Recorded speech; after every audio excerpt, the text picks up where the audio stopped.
សូមស្វាគមន៍បងប្អូនទាំងអស់គ្នាមកកាន់ Channel Pro KM ទាំងអស់គ្នាអូខេហើយនៅក្នុងវីដេអូនេះខ្ញុំបាទចង់ធ្វើវីដេអូទាក់ទងនឹងការរកលុយជាមួយនឹង YouTube ខ្ញុំចង់បង្ហាញកម្មវិធី kinemaster សម្រាប់បង្កើតនៅវីដេអូដើម្បីរកលុយជាមួយនឹង YouTube តើគេធ្វើយ៉ាងណាអូខេហើយបងប្អូនអាចមើលពីរបៀបនៃការ download kinemaster នៅខាងក្រោម description របស់ខ្ញុំបាទអាចធ្វើការមើលបានហើយ kinemaster มันជាប់នៅ logo នឹងហើយមើលខាត់គេច្រើនខ្ញុំនឹងធ្វើការបង្ហាញពីរបៀបនៃការប្រើប្រាស់នៅកម្មវិធី kinemaster បាទដើម្បីបង្កើតវីដេអូរកលុយជាមួយនឹង YouTubeអូខេហើយជាដំបូងបងប្អូនចូលមកលក្ខណៈអញ្ចឹងគឺយើងទៅបង្កើតនៅវីដេអូតើគេបង្កើតយ៉ាងណានៅក្នុងកម្មវិធី kinemaster អូខេឥឡូវយើងចូលទៅដល់សញ្ញាលេខបូកបន្ទាប់ទៀតYouTube អនុញ្ញាតឲ្យយើងយកទម្រង់មួយនេះគឺវាពេញបាទអញ្ចឹងយើងចុចយកហ្នឹងមកបាទបន្ទាប់ពេលពុកម៉ែបងប្អូនចូលទៅដល់កម្មវិធីរបស់ kinemaster អញ្ចឹងពុកម៉ែបងប្អូននឹងឃើញនៅលក្ខណៈបែបនេះបាទហើយជាបន្ទាប់ទៀតអ្នកទាំងអស់គ្នាមិនធ្វើការ add នៅរូបភាពឬក៏ add នៅវីដេអូដើម្បីបង្កើតនៅវីដេអូហើយយើងធ្វើការបង្ហាញត្រួសនេះគឺជាកម្មវិធីដ៏ល្អរបស់ kinemaster ដែលធ្វើការអាចបង្កើតជាវីដេអូសម្រាប់រកលុយជាមួយនឹង YouTube ទៀតផងហើយកម្មវិធីនេះផងដែរគឺអ្នកនរគ្នាតើតែយើងរៀនប្រើវាជារៀងរាល់ថ្ងៃទៅយើងស្ទាត់ណាទៅយើងស្ទាត់រៀនប្រើណាហ្នឹងហើយអូខេ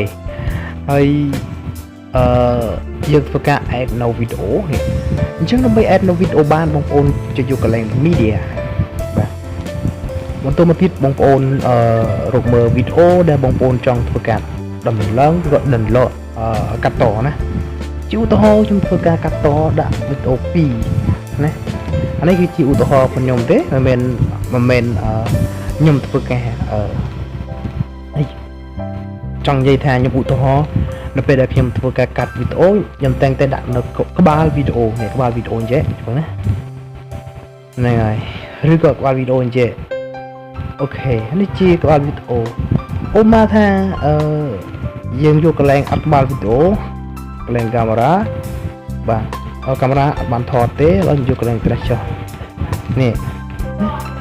អូខេហើយបន្តមកទៀតបងប្អូនអាចសេរីស្រង់វាទៅគាត់ចង់កាត់វាបើយើងចង់កាត់វាយើងធ្វើការចុចយកបន្លែមកណាបាទបន្តមកទៀតយើងចង់តម្លើងសំឡេងនេះកាត់ណាបើចង់តម្លើងសំឡេងចុចលើវីដេអូហើយចុចយកកន្លែងសញ្ញាតនេះមកហើយទាញនេះណាអានេះគឺជាសញ្ញាដែលយើងត្រូវដាក់សំឡេងបាទសញ្ញាដែលយើងត្រូវដាក់សំឡេងអូខេហើយខាងនេះគឺជាទម្រង់សញ្ញាយើងដាក់សំឡេងគឺជាសំឡេងក្រិនសំឡេងអីហ្នឹងហើយអត់ទៅហ្នឹងអូខេហើយបើយើងចង់ដាក់នៅ animation អ្នកនរគ្នាជួយយកទៅនេះដើម្បីដាក់នៅ animation វា load ជាលក្ខណៈអញ្ចឹងមើល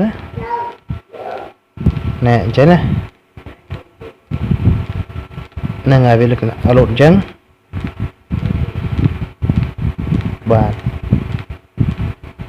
គឺ load អញ្ចឹងបងប្អូនអរគ្នាហ្នឹងហើយនេះគឺជាអ្វីដែលខ្ញុំបាទចង់បង្ហាញបងប្អូនទាំងអស់គ្នាគឺបង្ហាញឲ្យដឹងតែម្ដងហ្នឹងហើយនេះគឺជា transition បាទ animation អូខេ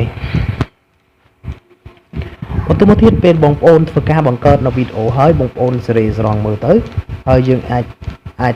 ចធ្វើ thumbnail ស្រេចក៏បានដែរណាបងប្អូនអរគ្នាអាចធ្វើ thumbnail ស្រេចក៏បានដែរដើម្បីធ្វើ thumbnail ស្រេចអ្នកនរគ្នាចុចលើអានេះមកបាទហើយចុចយកសញ្ញាតំណេះ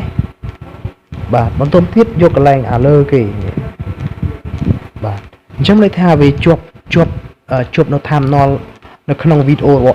របស់បងប្អូនអស់គ្នាស្រេចណាគឺជាប់ស្រេចបងប្អូនអស់គ្នាហើយបន្តមកទៀតយើងចង់ដាក់ជាអក្សរឬក៏អីជាយកកន្លែង layer បាទ layer វាមានដូចជា text មានដូចជា handwriting បាទ text នេះគឺជាប្រភេទអត្ថបទយើងសរសេរណាហើយនេះ handwriting មានន័យថាយើងដាក់ចែកហ្នឹងណា handwriting មកថាយើងកំណត់មកយកកន្លែង writing នេះយើងយកមួយណាអានេះឧទាហរណ៍មានច្រើនរបៀបណាមានច្រើនរបៀបអានេះឧទាហរណ៍ដាក់ពោអីឧទាហរណ៍ពោចេះនេះឃើញទេហើយគេលក្ខណៈបន្ទាត់ណាលក្ខណៈបន្ទាត់អូខេហើយអានេះជាលក្ខណៈសញ្ញាព្រួយហ្នឹងហើយអូខេហើយអានេះទៀតជាលក្ខណៈយើងគូសហ្នឹងហើយគឺមានច្រើនតម្រង់ច្រើនរបៀបមែនទែនបងប្អូនទាំងគ្នាអញ្ចឹងបងប្អូនទាំងគ្នាអាចស្វែងយល់បាទបន្ថែមទៀតនៅលើនឹងបានណាហើយបន្ទាប់ពីយើងធ្វើការបង្កើតនៅវីដេអូហើយបងប្អូនចុច save បាទត្រង់ណាហើយបន្តមកទៀតបងប្អូនsave វាមានដូចជា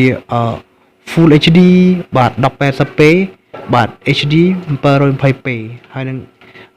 CD 540p ណាអញ្ចឹងអ្វីដែលខ្ញុំចង់ឲ្យយក full នេះក៏បានប៉ុន្តែខ្ញុំសុំយកអានេះព្រោះវា cinematic ណា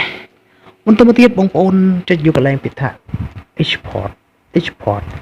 ដល់ពេលចុច export ហើយវានឹងចូលនៅក្នុង memory របស់បងប្អូនទាំងអស់គ្នាអញ្ចឹងមានន័យថាយើងធ្វើការបង្កើតនៅវីដេអូបានហើយអញ្ចឹងយើងចាប់ដើមបង្ហោះនៅលើ YouTube ចុះណា